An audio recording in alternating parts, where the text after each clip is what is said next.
잠시 공지할 게 있습니다. 원내대표님 기자 간담회 전에 먼저 사무총장께서 간단히 공지사항이 있어서 드리는 말씀을 드립니다.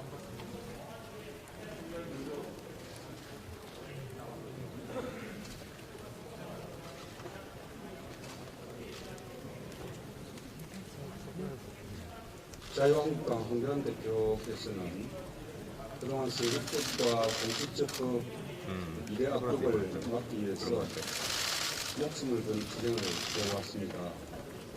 장애 집회와 또 삭발, 단식 투쟁에 이어서 건강이 좋지 않음에도 불구하고 14일간 이 자리에서 24시간 농성을 해왔습니다. 어제 문희상 의장의 무국적이고 몰염치한 의사 진행으로 선거법이 상정되고 불법적인 의사 진행으로 필리버스터까지 진행되는 것을 보고 황교안 대표께서는 그동안 집행해오던 건강이 좋지 않아서 오늘 아침에 신촌 세브란스 병원에 입원하겠습니다. 그래서 앞으로 우리 국회 본회의장 농성 문제는 대표님의 건강 상태를 오늘 판단한 후에 그 지속할 것인지 여부를 결정하도록 이렇게 할 계획입니다. 이상입니다.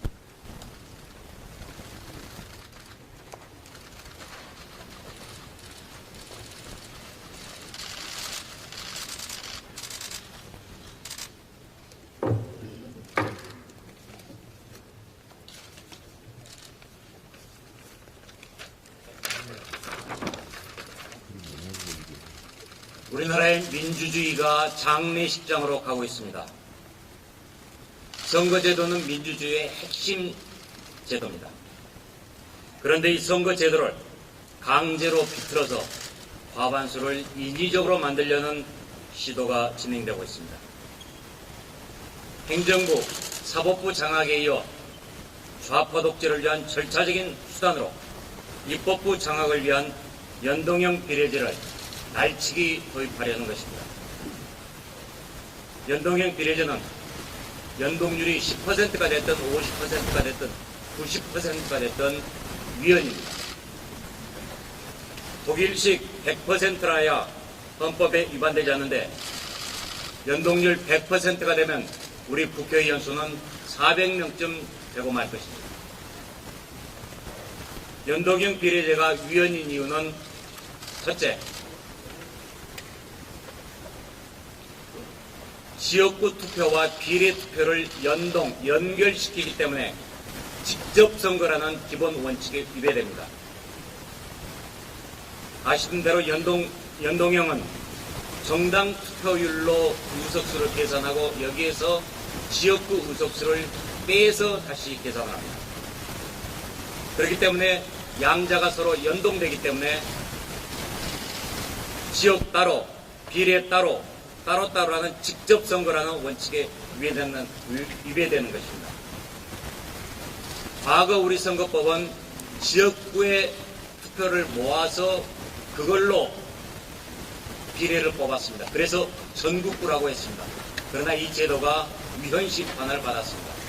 그리고 그 이후에 지역 따로, 비례 따로 이렇게 각각 직접 뽑는 원칙을 세우는데 이 직접 선거의 원칙에 위배됩니다.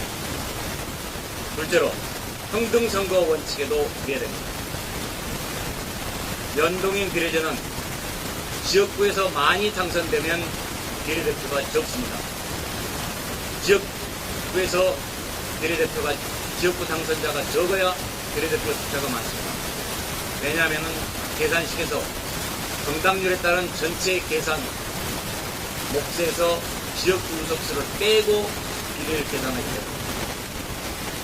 그러다 보니까 여당과 제1야당이 표를 합하면 약 80% 정도까지 삭도가 될 수 있습니다. 왜 국민 누구 표는 계산이 되고 누구 표는 계산이 안 됩니까? 그래서 평등에 반하는 것입니다. 전 세계적으로도 알바니아에서 이 제도가 도입됐지만은 3년 만에 폐지되고 말았습니다. 우리나라도 같은 제도를 우리같이 연동형 50%를 도입하는 나라는 전 세계에 하나도 없습니다. 앞으로 두고 세계적으로 비웃음거리가 될 것입니다. 정부와 민주당 그리고 2, 3, 4중대는 지금이라도 즉각 연동형 비례제를 포기해야 합니다. 자신들의 밥그릇을 늘리기 위해서 연동형 비례제를 도입하려 하고 그것으로 인해 전 세계인들의 비웃음을 사는 추한 꼴을 즉각 멈추십시오. 도대체 이게 무슨 꼴입니까? 국정을 책임지는 민주당, 여당이라는 것 부끄럽지 않습니까?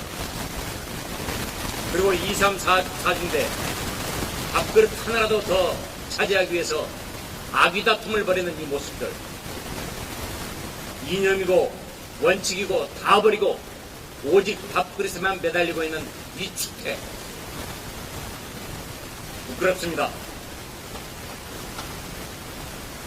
국민들의 한숨, 절망이 저절로 새나옵니다. 대한민국 어떻게 발전시켜온 나라인데 민주당과 문재인 정권이 그리고 2, 3, 4중대가 이렇게 나라를 망칩니다. 이게 문재인 정권 2년 반 만에 대한민국 나라가 통째로 주저앉고 있습니다.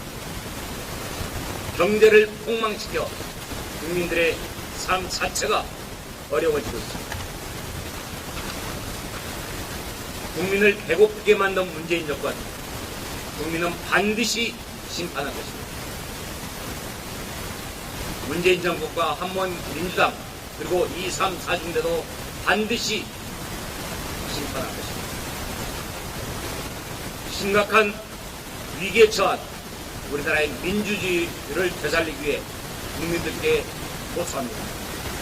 자유한국당 도와주십시오. 민주주의를 파괴하려는 민주당과 심손정박, 심상정의 적이당, 손학규 당권파 바른미래당, 정동영 평화당, 박지원 대한신당, 심손정박 꼭 심판해 주십시오.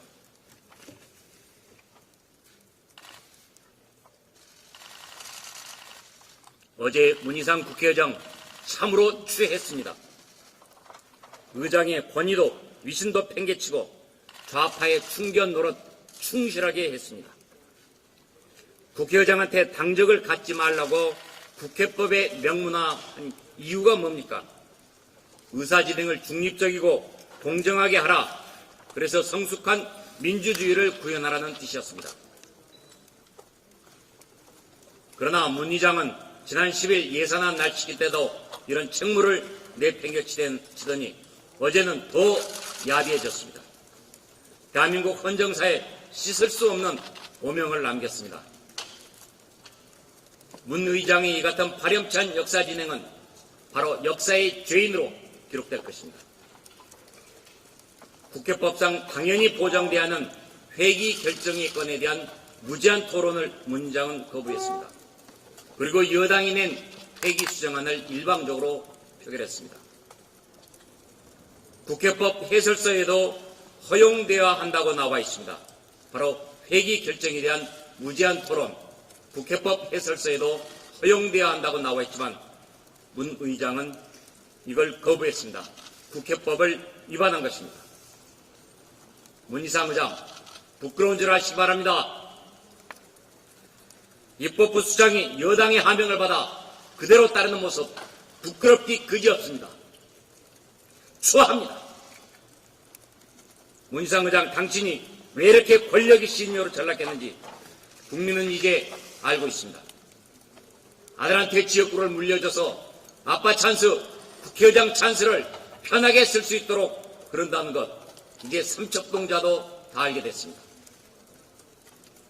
우리는 문희상 국회의장을 더 이상 입법부 수장으로 인정할 수 없습니다. 자유한국당은 문 의장을 직권남용과 권리행사 방해 혐의로 형사 고발할 것입니다.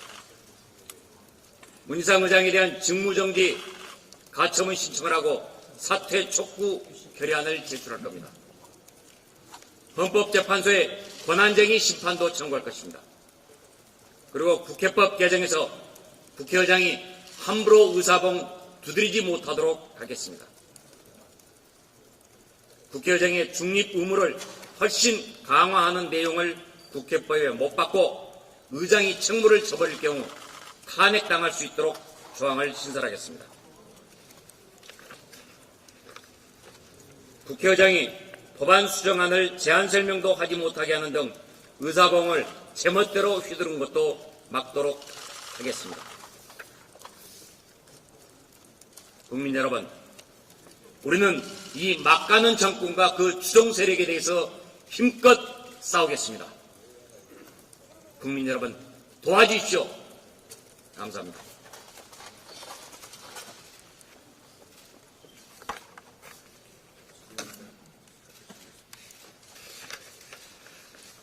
예, 고맙습니다. 충분하시죠? 네, 고맙습니다.